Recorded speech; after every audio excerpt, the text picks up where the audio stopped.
This channel does not promote any violent, harmful, or illegal activities. All content provided by this channel is meant for an educational purpose only. আর এবার বিজয়গড়ের খবরে নজর রাখতে হবে, কারণ scooter ফেলে দেওয়া নিয়ে বচসা। সেই বচসার জেরে খাস কলকাতাতে এক ক্যাব চালককে পিটিয়ে খুনের অভিযোগ উঠছে।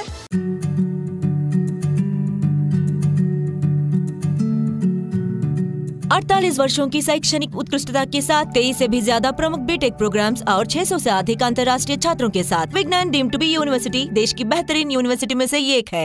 যাতে কেউ চিৎকার শুনতে না পায় সেই জন্য যুবকের মুখে কাপড় বেঁধে বেধড়ক মারধর করল মদ্যপরা।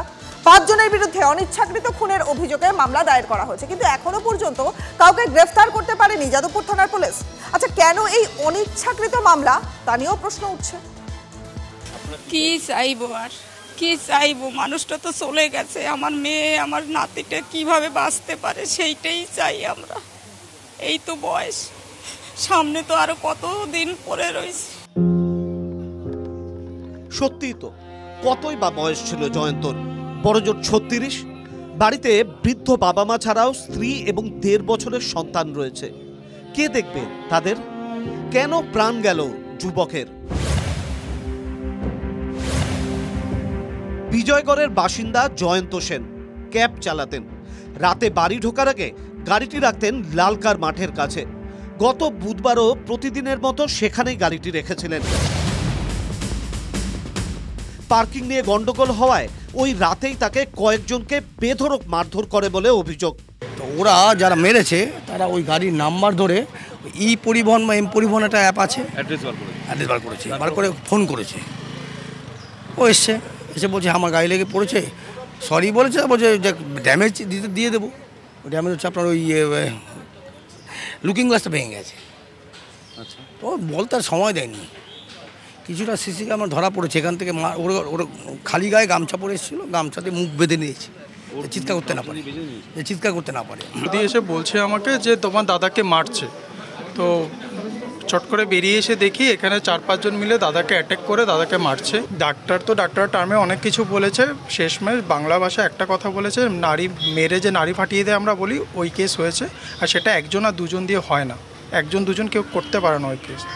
মাল্টিপল পিপল গিয়ে ওটা অ্যাটাক করলে ওই জিনিস পসিবল হয়। এলাকার লোকজন জড়ো হলে ঘটনাস্থল ছেড়ে পালিয়ে যায় অভিযুক্তরা। এক ক্যাব চালক জয়ন্ত সেনকে যারা মারধর করেছিল তাদের গাড়ি ঘটনাস্থলে রয়েছে। গতকালকের মৃত্যুর ঘটনা শুনবার পরেই কিন্তু এলাকার মানুষজন গাড়ি ভাঙচুর করে। এখনও কিন্তু গাড়ির মধ্যে গ্লাস রয়েছে, যেটা স্থানীয় মানুষজন অভিযোগ করছে যে কজন জয়ন্ত সেনের উপর আক্রমণ করেছিল তারা সবাই কিন্তু মদ্যপ অবস্থায় ছিল। এবং ওরা মদ্যপান অবস্থায় ছিল, ভালোভাবে মদ্যপান অবস্থায় ছিল, এটা তো পরিষ্কার। ওকে কি করলো, গামছাটা মুখে চোখে বেঁধে দিল, বেঁধে দিয়ে ওকে যেভাবে পেরেছে মাথায়, কানে, পেটে। স্থানীয়রাই জয়ন্তকে বেসরকারি নার্সিংহোমে ভর্তি করেন। শুক্রবার রাতে মৃত্যু হয় জয়ন্তর। অনিচ্ছাকৃত খুনের অভিযোগে মামলা রুজু হয়েছে 5 জনের বিরুদ্ধে। এইটাকে কি সত্যি অনিচ্ছাকৃত খুন বলা যায়? পুলিশের সঙ্গে কথা হয়েছে, পুলিশ বলতে খুঁজছি, সিসিটিভি দেখছি, খুঁজছি, আরো সিসিটিভি জোগাড় করার চেষ্টা করছি, কিন্তু এটা খুব ফ্রাস্ট্রেটিং যে এখনো পর্যন্ত একটা অ্যারেস্ট হয়নি। পুলিশকে আরো তৎপর হওয়া দরকার। অল ইস্যুস, এইরকম যত ইস্যু আছে ইনভেস্টিগেশন করে দেখা হচ্ছে। আগেও এইরকম একটা ট্রেন্ড আমরা দেখলাম, কিছু মানে অনেক দিন হয়ে গেছে, কিন্তু এইরকম একটা সিরিজ অফ ইনসিডেন্টস হয়েছিল, এটা অনেক দিন পরে হয়েছে। ইনসিডেন্ট ইনভেস্টিগেশন করে দেখা হচ্ছে।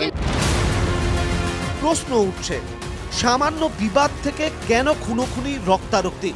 মানুষ দিন দিন কেন এত অসহিষ্ণু হয়ে পড়ছে? মানুষ অসহিষ্ণু হয়ে গেছে। দ্বিতীয় কথা, পাড়ার মধ্যে যে একটা পাড়া কালচার ছিল সেটা নেই। এখন সবাই বলে হাম কিছুতে কম নেই। আর তারপরে সাধারণ লোকের তো আর হবে কোথায়? রাজনৈতিক নেতারা যেভাবে প্রভোকেটিভ কথাবার্তা বলছেন, মানে ওকে দেখে নেবো, ওকে দেখে নেবো, তার ফলে এই হচ্ছে আর কি।